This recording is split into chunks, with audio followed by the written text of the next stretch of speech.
is Peter. I went to Mount St. Michael Academy, and I went to LIU Brooklyn, and then transferred here to Concordia.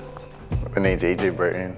I played at North Shore High School, and I also played 3 years at Dominican College, and right now I'm looking to transfer to school to get my graduate degree and also play my last year of eligibility.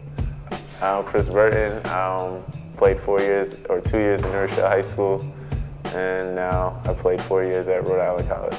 My favorite teams were, I like the Knicks and the Bulls, but they always played each other, so it would be a conflict. So my favorite player was Michael Jordan, and then my favorite team was the Knicks, but since they would play each other, it would kind of suck. But I mean, I kind of wanted both teams to win.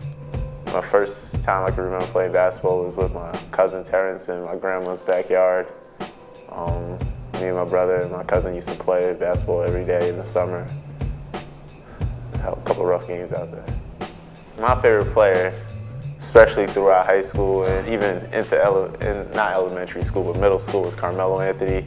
I was a big Syracuse Orange fan, so when he led us to the championship, that kind of sparked it. And just as my knowledge of the game got better, I saw the beauty of his game.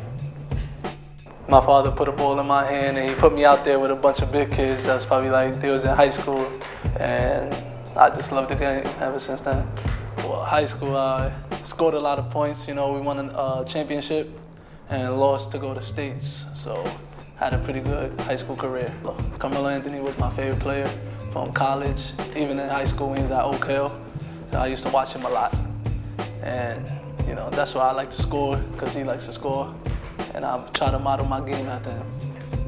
Well, AJ, he's admitted to me many times that he didn't have fun playing basketball against me unless I was mad. So he would do everything possible to get me upset, which would a lot of times end in fights and other things would happen.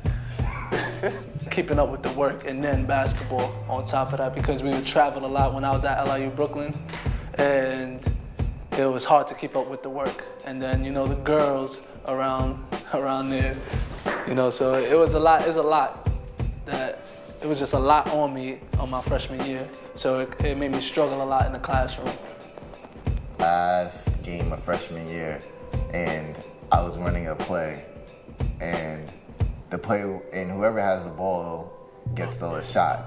So when I was dribbling the ball, the coach said, AJ, give the ball up, because you can't shoot. And and it was loud, everybody in the gym heard it, so I took that as a huge insult. So I had to give up the ball. But after that game and after that day, I was so infuriated that the next morning I woke up at 5:30 in the morning and I shot, I think about like 500 shots. And I did that for 4 months straight.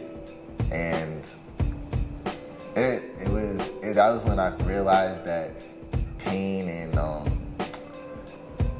and adversity can also fuel you to overcome challenges or make you that much better. My sophomore year transitioned into varsity starting from JV. Transition was hard, you know, it went from slow in JV to fast in varsity. You know, a lot of kids was a lot stronger than me, so I had to adjust.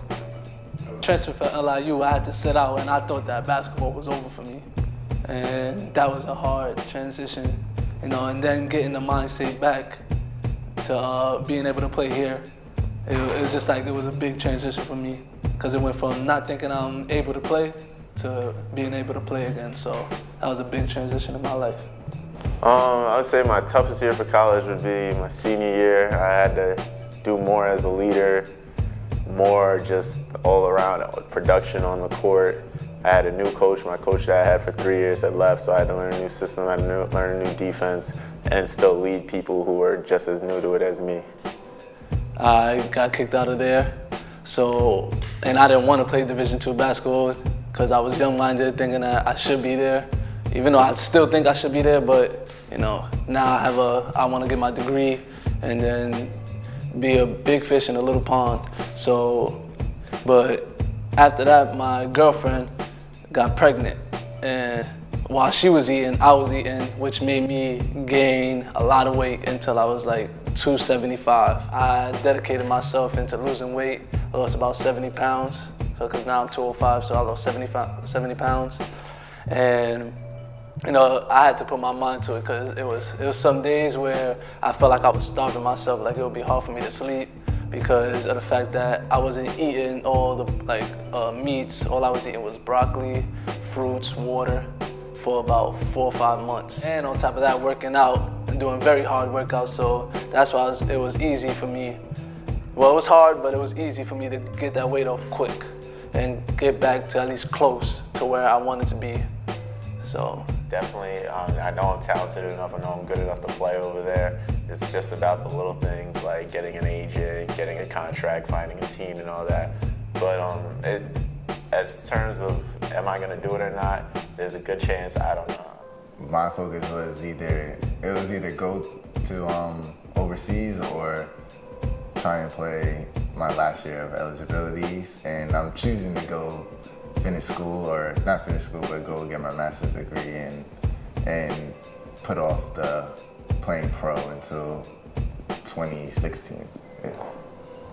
Would like to play professionally overseas, which is a high chance that I may, but after basketball itself, I want to start my own basketball school and branch it out into a sports school like soccer, baseball, because for kids that don't get a chance to go to these good schools, like some of the more privileged kids, because like kids in the inner city that are poor and can't go, I want them to get a chance to become great athletes.